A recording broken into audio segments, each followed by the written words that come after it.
its muscle in the U.S. elections. CNN has learned at least 33 U.S. states are asking for cybersecurity assistance from the U.S. Department of Homeland Security to strengthen voter registration rolls. This comes as just moments ago, the White House announced it's considering a range of proportional responses to what they say is the Russian hacking of U.S. political systems and the release of private, stolen emails. Let's get right to CNN's chief national security correspondent, Jim Sciutto. Jim, Donald Trump has been using the recently released WikiLeaks emails of Clinton's campaign chairman to attack the Democratic nominee, but he seems to have gotten something wrong in reading from one of these emails. Yeah, this was not the one to choose. There have been thousands of emails released. This one looked like one of the most explosive, a seeming admission from the inside the Clinton campaign that Benghazi was damaging, only that those words came from someone else entirely, a journalist, in fact, in a totally different context, but that did not prevent the drama.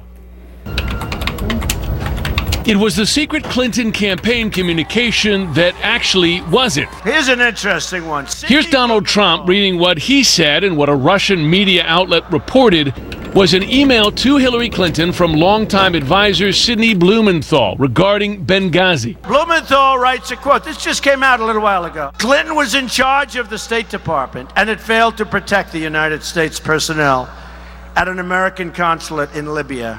He meant Benghazi. If the GOP wants to raise that as a talking point against her, it is legitimate.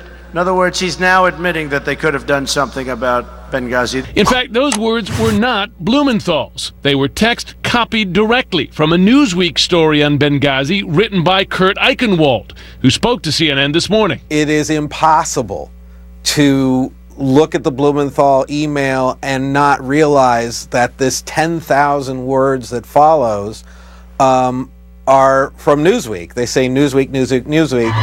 It is not clear why Trump has not explained why he seemed to be parroting false information that had only been published by Russian outlets. The email is one of thousands from Clinton staffers released by WikiLeaks in recent days. On Friday, the Department of Homeland Security publicly identified Russia as the likely culprit for the hacks of the DNC and other Democratic Party officials. Today, the White House vowed a proportional response, but did not say when or how. Hackers have also attempted to access the voter registration systems of some 20 states.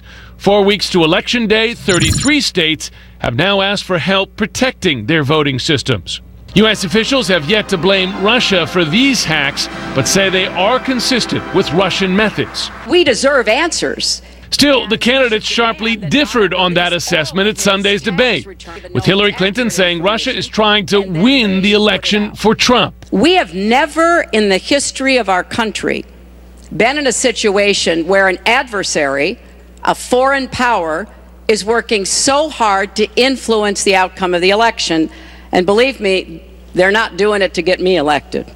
They're doing it to try to influence the election for Donald Trump. And Trump, who has repeatedly praised Russia's leader, questioning that Russia is involved at all. She doesn't know if it's the Russians doing the hacking.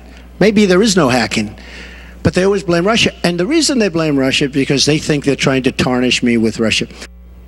Now, as Jake reported, the White House says that it will deliver a, quote, proportional response to these Russian hacks. So what does proportional mean? Does that mean hacking Russia, for instance? I spoke to a White House official who said that proportional could also be diplomatic. It could be economic. They're not ruling out a cyber response, but keep in mind this is an administration that's been very reluctant to go down that path. They fear an escalation, sort of a tit-for-tat cyber war, and that's not a place they want to go. All right, Jim Sciutto, thank you so much. Appreciate it. He gained international